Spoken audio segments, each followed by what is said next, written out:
And who wants to go stargazing? I think we've got that covered. The best one to look at is the closest one. That is the past 24 hours in ionized helium from the Solar Dynamics Observatory. The story is filaments. It's certainly not solar flaring. As far as solar flares go, we've seen a massive underperformance. We'll get to that a little later in the video. And by the way, thanks for tuning into the Smash News Network, least busted name in news. So again, filaments are the story. And there are certainly lots of them currently on the Earth-facing portion of the solar disk. Let's take a closer look in these same wavelengths over this same time period. So first of all, in the southern hemisphere, you may see a huge CME erupt there from the right side of your screen. Quite a spectacular prominence and then coronal mass ejection happening. Here's a closer look at that.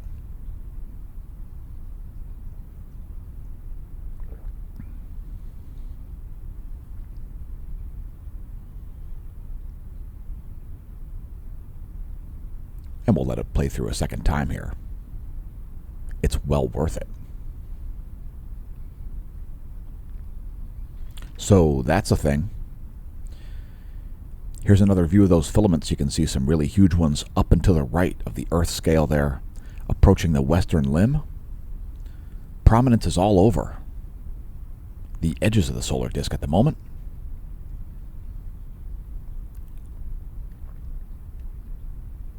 Including some exciting looking crown prominences up here around the northern polar region.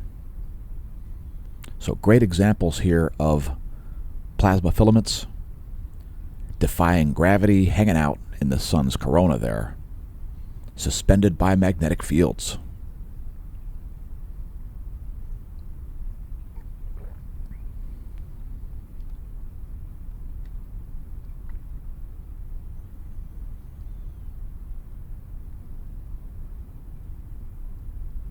And let's briefly look at sunspots here before we see what's going on planet Earth.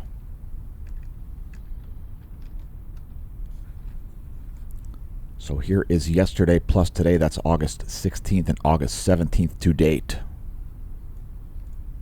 No major changes there. Some umbral migration. No major growth. No major decay happening in the past 24 hours.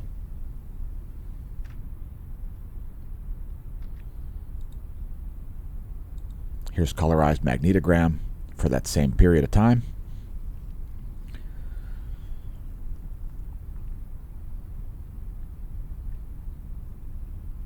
And let's move to volcanoes. But first, one more thing. We did stream that CME and prominence. It was streamed live to the Twitch channel, as is a normal situation. It happened at about 2:30 Universal Time this morning on August 17th.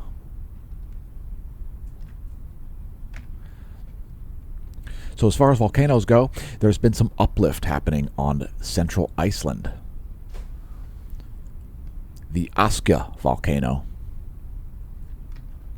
showing some ground deformation there over quite a large area. This particular volcano hasn't erupted since 900 AD. It's the Torfajökull volcano.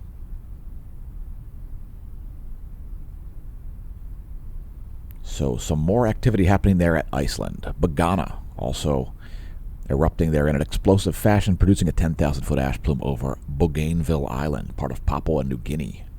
Cinnabung now back on the list there, having been absent from the list for a long time, now producing an 18,000-foot plume of volcanic ash over Sumatra, Indonesia.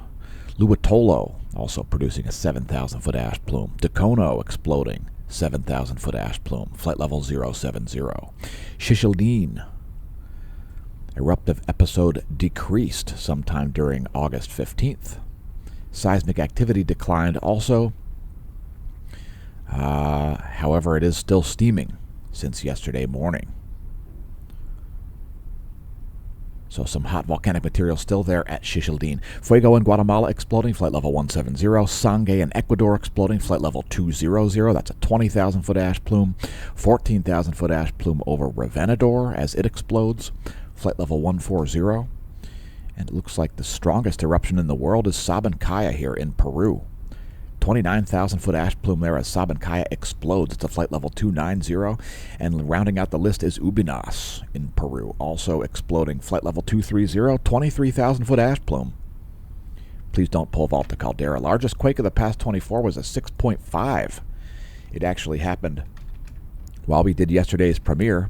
This is a convenient 90-day bar graph. And here's the location of that quake. It was just north of Vanuatu. Now, we would often send out email alerts to those who have signed up for those at smashomash.com/smashteam. We didn't send any yesterday because that quake was at depth, so very unlikely to have produced a tsunami. It was at 193 kilometers depth there. It occurred at 12:47 Universal Time yesterday, August 16th. So significant volcanic uptick here. And as far as seismically speaking, not really a big uptick as far as earthquakes. There was a 5.3 at the Kuril Islands there, south of Kamchatka.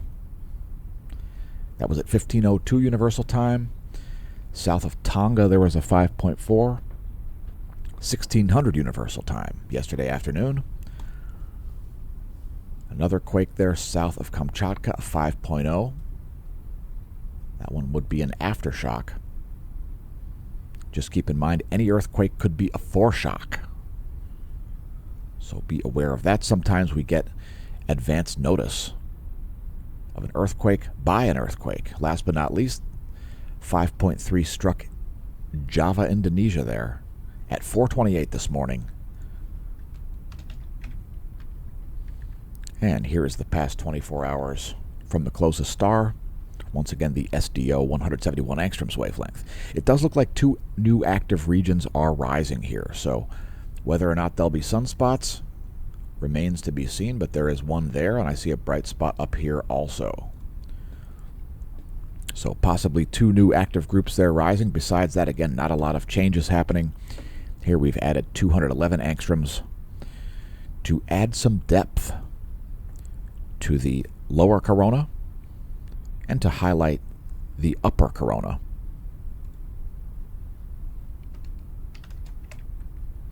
And next we'll look at some additional stats. The 10.7 centimeter radial flux now up to 160. Yesterday I cited that it would probably be in the 160s today, and indeed it is. So 10.7 there, a little increase again in the 10.7 centimeter radial flux. Sunspot number has come up also. That's the red line depicted in this one-year graph from Solon.info. And the radial flux is the black line. So that's, at a glance, a quick rundown of solar activity. Space Weather Enthusiast dashboard. NOAA was forecasting geomagnetic unrest. It never came. If we are seeing a coronal hole high-speed stream, it's very weak. Very, very weak.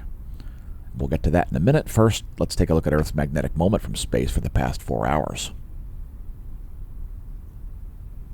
So we've got a very homogeneous magnetohydrodynamic environment here. The plasma very symmetrical, as it's pretty much at static equilibrium here, having a steady, very slow solar wind speed for an extended period of time. That's the past 4 hours of Earth's magnetic moment from space. Here are the past 4 hours of Earth's magnetic moment from the ground level. This depicts magnetic flux density, and we'll let that play through as we don't edit the videos to get them onto your screen as quickly as possible, as these are very time-sensitive products. So it takes a long time to edit a video of this length, so rather than do that, we don't edit them so that they are as pertinent as they are to the as possible to the current situation. So planetary K-index never reached geomagnetic storm conditions or geomagnetic unrest. NOAA was expecting it to be a little bit stronger of a solar wind here. That really never came. Current conditions are only 2.67 for the planetary K-index, an average of global geomagnetism. So here's a real-time solar wind. It only ever got to about 9 protons per cubic centimeter for the density. So that's a very, very weak uptick there. I wouldn't even really consider that a coronal hole high-speed stream. That's just basic solar winds.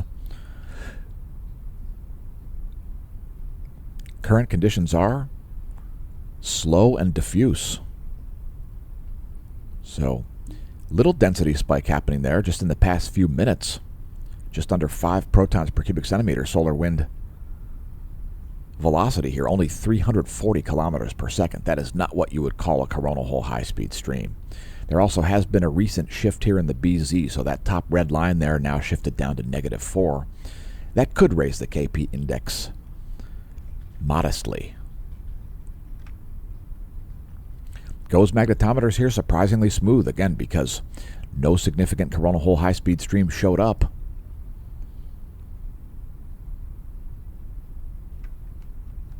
And next, let's look at the top view ecliptic plane field plot. So it looks like there is a delay in the arrival of the North Pole current sheet. So feast your eyes on this sector boundary crossing right about here. You'll see it moving back. So that is an indication that perhaps that active region rising in the northeast is indeed a sunspot. So there is some predictive value in the top view ecliptic plane field plot. If you know how to read the data, you can actually use this to forecast. We've done it hundreds, if not thousands of times on the channel over the past few years. So that is interesting indeed. In fact, the North Pole current sheet looks like it's even shrinking here. We might never see that arrive until this section shows up. So again, the possibility of a new sunspot is the most likely in the northeastern limb.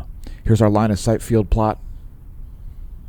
Solar B field depicted in blue, north and south polar fields in green and red respectively. Grayscale depicts the gong magnetogram. And next, coronal holes.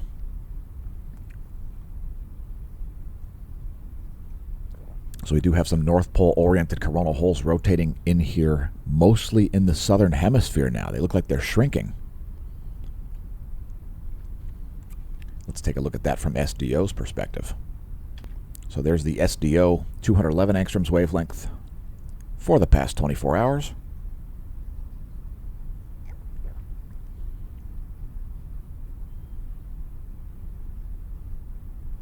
Certainly a little bit of plasma reorientation happening somewhere down around here. You see a little bit of a reverberation happening there. Some coronal holes looking like they're wanting to open up. Let that play through one more time for you. There it is. Plasma reorientation there on the SDO. Next, sunspots. Again, no new groups, no major evolutions happening. And interestingly enough, it's been the longest period of time without an M-class flare since March 3rd, folks. So here are sunspots from SDO Continuum in grayscale. Here's our custom video. This is about 24 hours, maybe a little bit less, as the HMI instruments data feed on HelioViewer is often slightly behind the AIA instrument.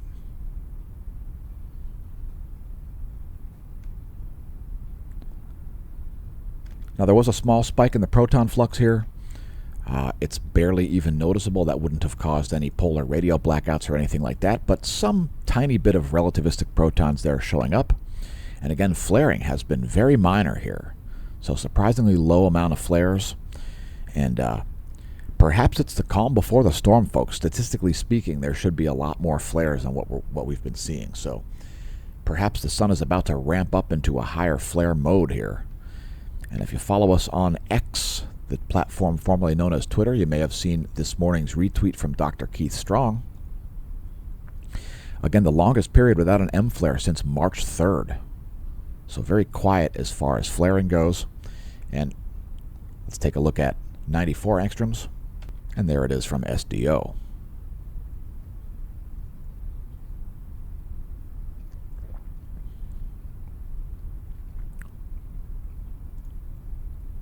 So that's another 24-hour video.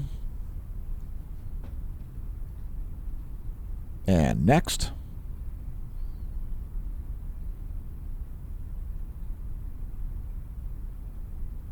let's take a look at space as a whole, not a black hole.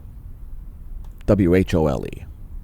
So that's what's going on over Lehigh Valley, Pennsylvania. That's our star chart from skyandtelescope.org. I like it. Just put in your location if you want to make your own, as Venus in the coming days will become a morning star here, rising just ahead of the closest actual star. I shouldn't say a morning star. It'll be a morning point of light, the third brightest object in the sky there, Venus.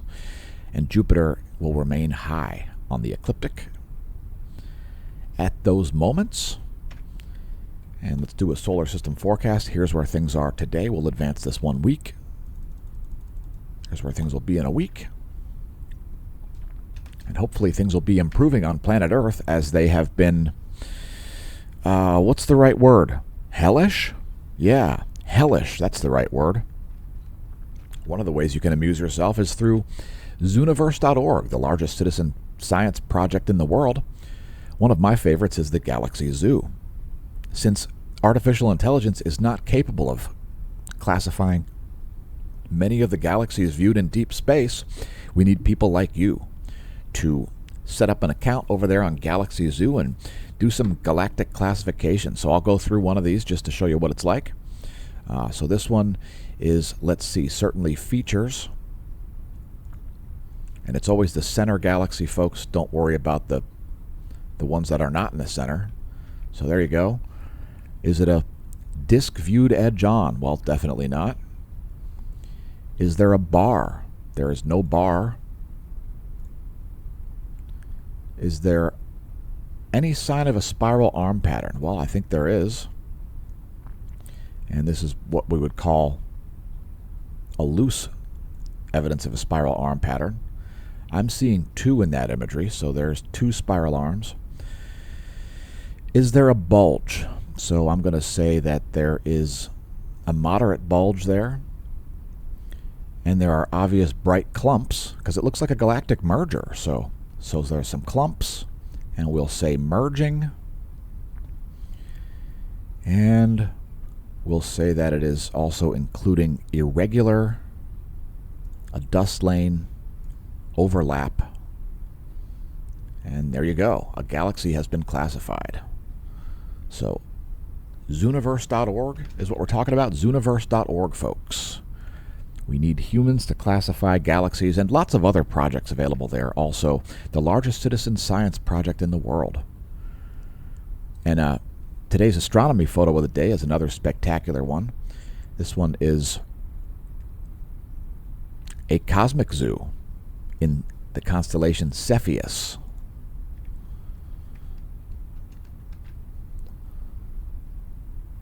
So, and the most exciting feature is certainly that. Looks like a supernoval remnant.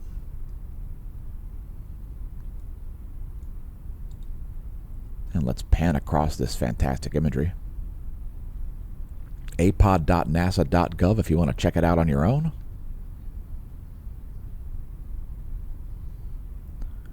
A bunch of filamentary features there.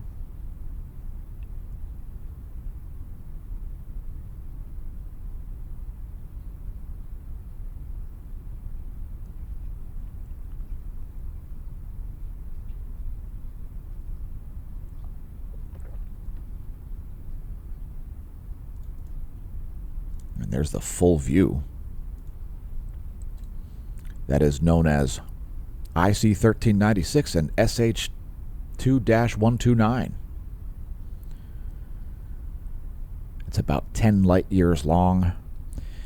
And yeah, apod.nasa.gov if you want to check that out yourself. And now one more thing here.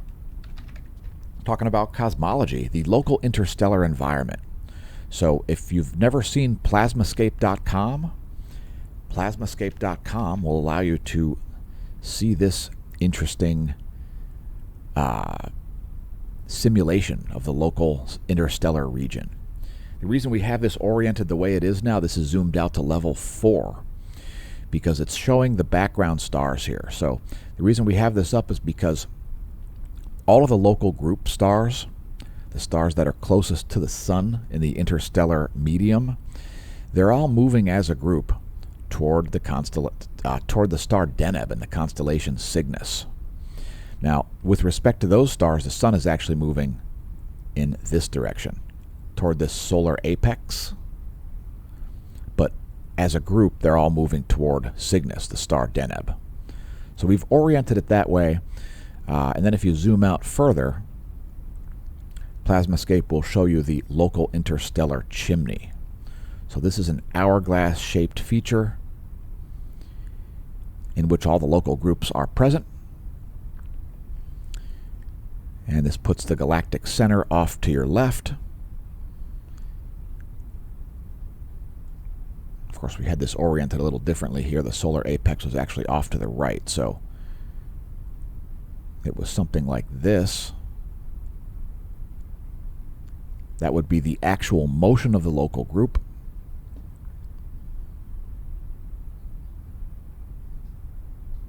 Moving toward this lane over here. That is the constellation Cygnus, which is kind of right on the galactic plane. The galactic center would be off to the right. The sun would be moving up and to the right from this perspective as the local group more moves toward that. So that's sort of the motion of the local area.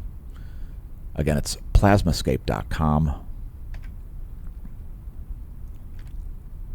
And let's move on to coronal mass ejections.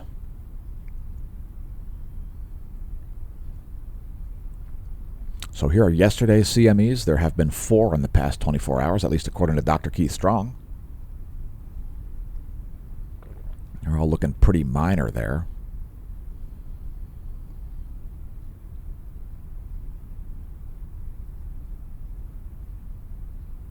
So that's yesterday's 100 frames.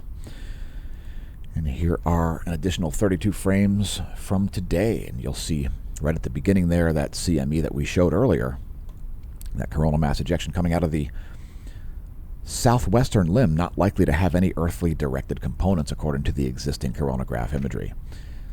So here's SOHO LASCO C2 and C3.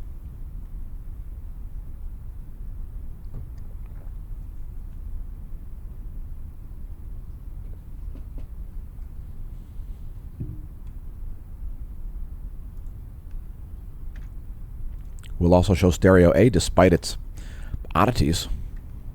Check this out. Stereo A looking jacked up. Maybe it got hit by a meteoroid. I don't know. But as you can see, the obscurement disk is not even in the center of the image, apparently. Looks like it's showing like half of the sun there. And then weird contrast issues there in the beginning of the video. So we're not going to dwell on that too much since it looks like it's showing some erroneous data there. It's not very helpful. It is also almost directly in front of the Earth at the moment, so it's not helping out with the calculation of the trajectories of coronal mass ejections. We'll let that play through just so you can see that erroneous looking data there.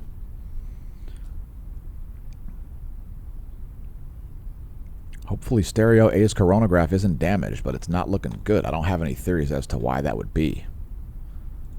So let's just sync these together here. Once again, SOHO LASCO C2 on the left and SOHO LASCO C3 on the right.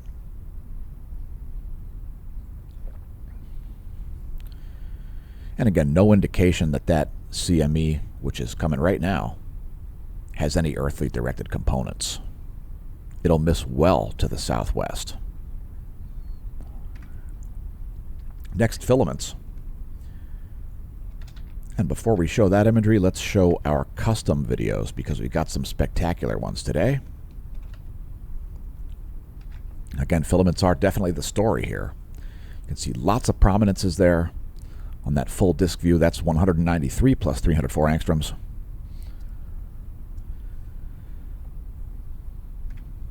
Here's a close-up of the northern hemisphere. The central disk.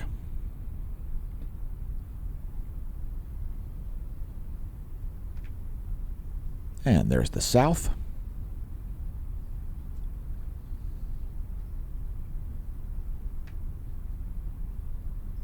Back to El Teide, Spain. This color imagery shows great contrast, but it doesn't show prominences, so we'll show the grayscale also. Prominences are simply filaments that are hanging off the edge of the solar disk, as you can see there in that gray imagery. And we'll zoom in a little bit closer here.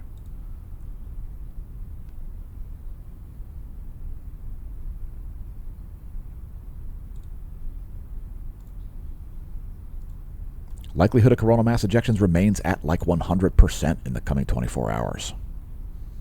Again, it's unfortunate that stereo A is right in front of the Earth and that it's looking like it may have taken damage or something. Eventually it will move past the Earth and it'll actually be seeing farther west on the solar disk. Instead of ahead, it'll be like stereo behind.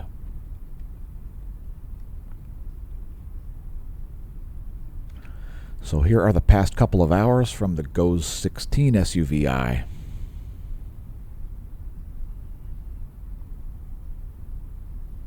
A little bit of action happening over here. But for the most part, surprisingly quiet sun. The quietest it's been in terms of producing M-class flare since March 3rd.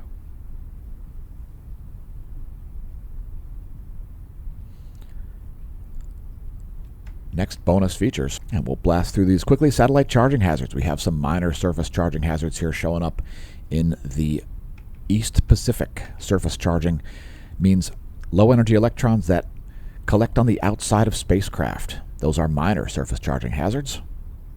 The GOES electron flux here has dipped as forecast, but not because of a major coronal hole high-speed stream, just because of a tiny uptick there. It's barely anything, barely a signal in the solar wind there. GOES electron flux here significantly lower than the last couple of days. There's the one-year graph to put it in context. Now it's kind of just in the middle of the range there. And here's NOAA's forecast, a continued dip in the relativistic electrons. No argument there. I'm not sure that'll be correct or not. I just don't have an opinion on that. Let's take a look at the layer of the atmosphere where it's measured.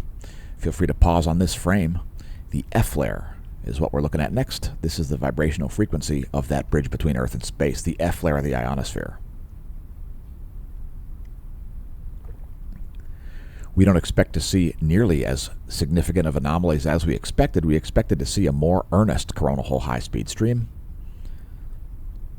And of course, NOAA was also forecasting geomagnetic unrest first thing this morning. That never came. Or at least hasn't arrived yet. Here's the anomalygram depicting anomaly in megahertz from a 30-day median.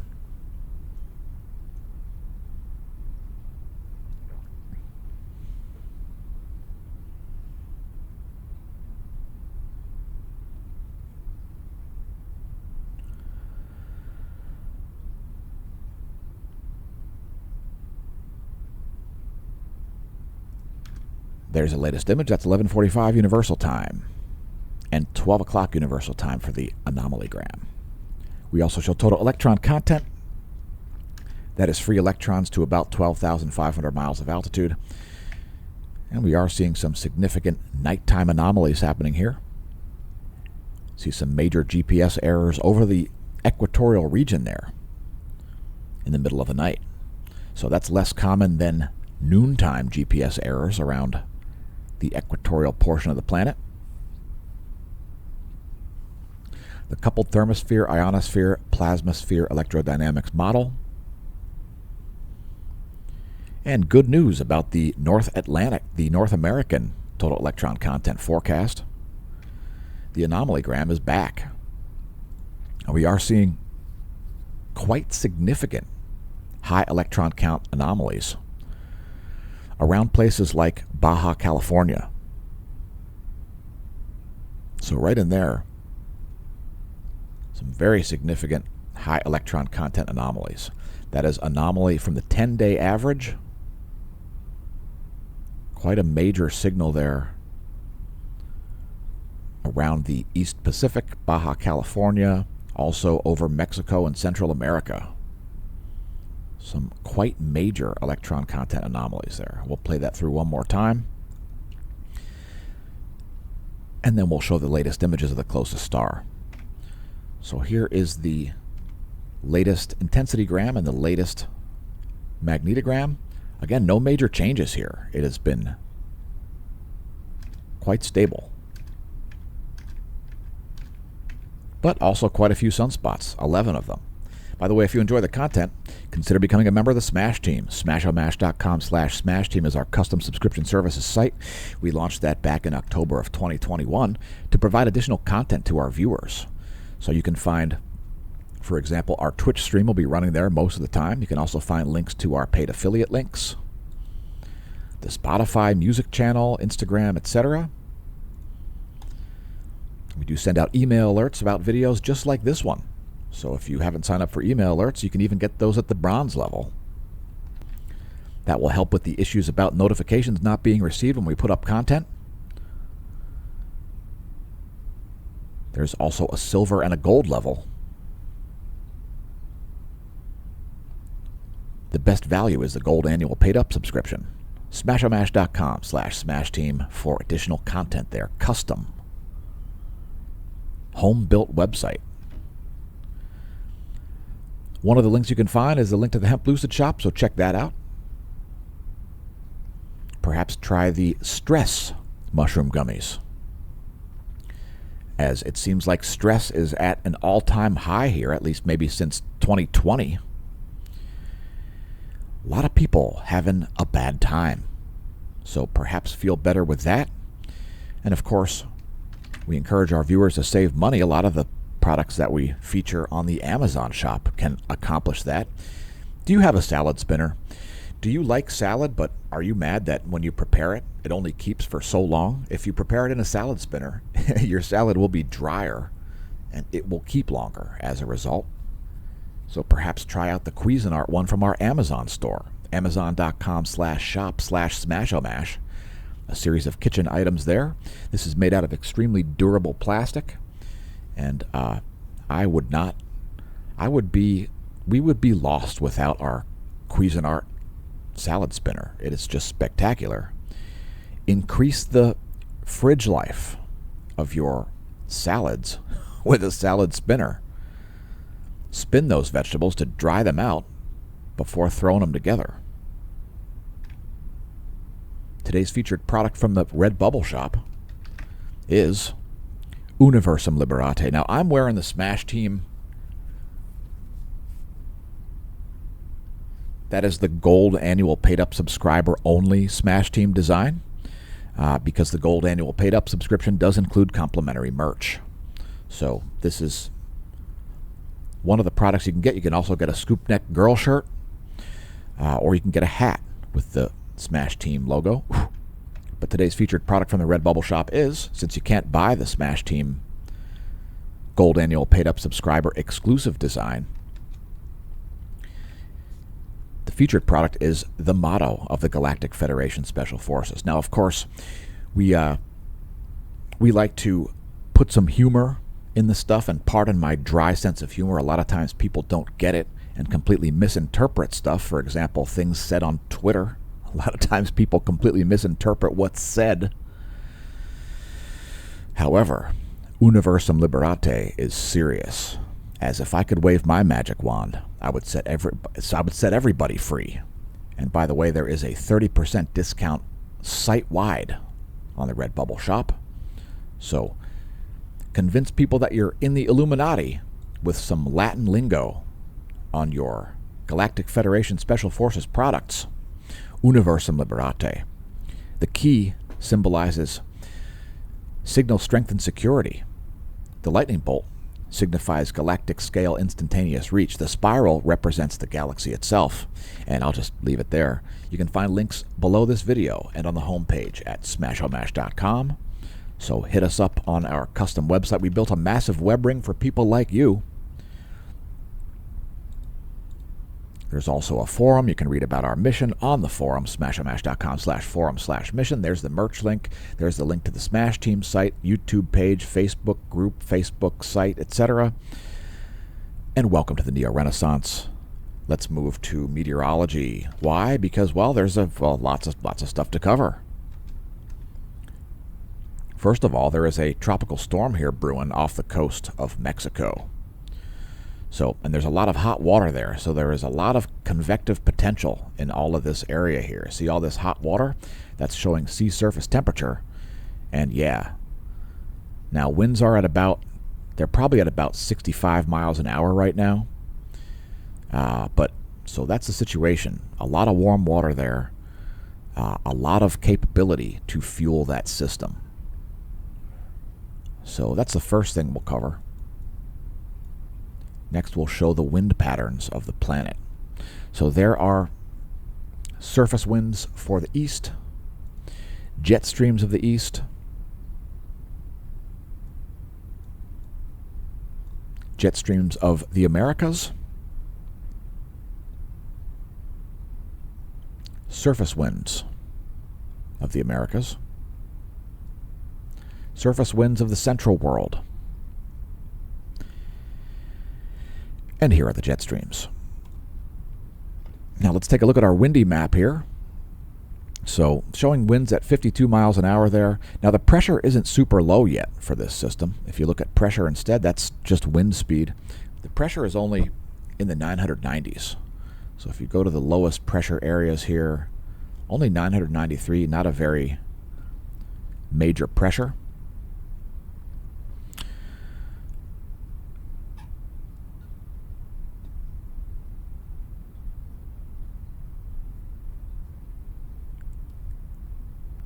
And this system is expected to move to the north here. So in the next 24 hours, it's going to move northwest, according to that. And it's going to intensify there. So a little bit of an intensification. That's the Euro model, the GFS model showing it at nearly the same spot with a slightly higher intensification there, expecting 972 hectopascals for the pressure. But both models there forecasting it to move to the northwest in the coming 24 hours. Next, we'll show clouds and fog over the Americas. And you've got a good view of that system in this shortwave radiation map.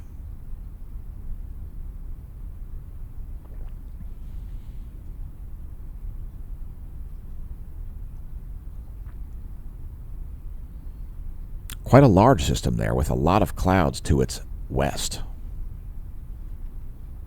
Next, weather.gov's map. This is the National Weather Service map.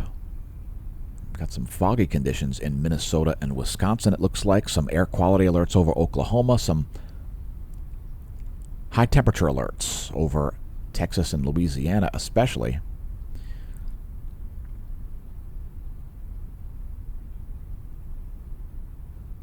And let's take a look at some forecasts. So here is the GFS 72-hour temperature anomaly forecast.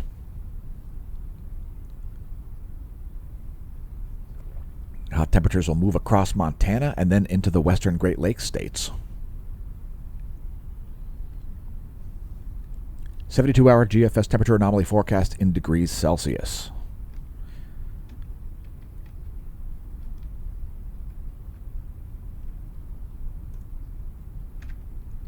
Here's your 72-hour GFS jet stream forecast.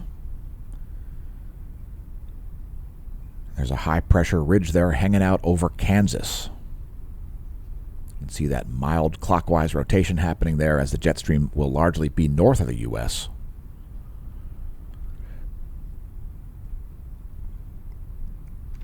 And here is the pressure and precipitation forecast. That is the next 72 hours also. It looks like that system is going to turn to the due north then and continue to intensify.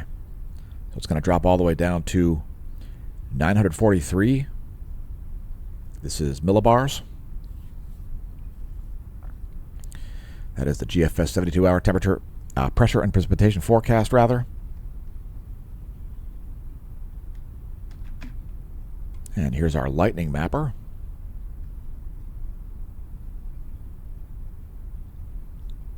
Some fast-moving systems there, just crossing Lake Michigan now, approaching Lake Erie. Here's a real-time lightning map.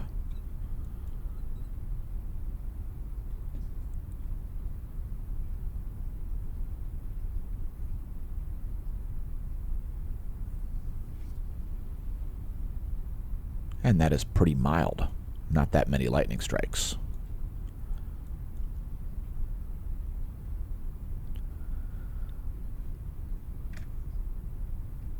If you enjoy the content, unsubscribe from the channel. That's called reverse psychology. Make sure you unsubscribe from the channel, folks. There are too many facts on this channel for people to be able to handle.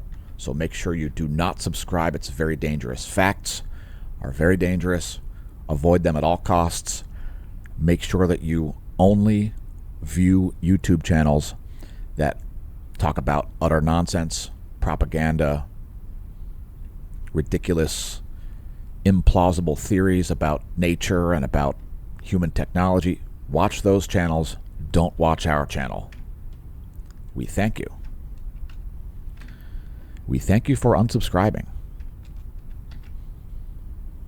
We will close out with U.S. Doppler radar.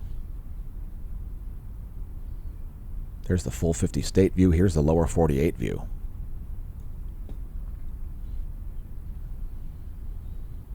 Clouds and fog. And there's the water vapor map.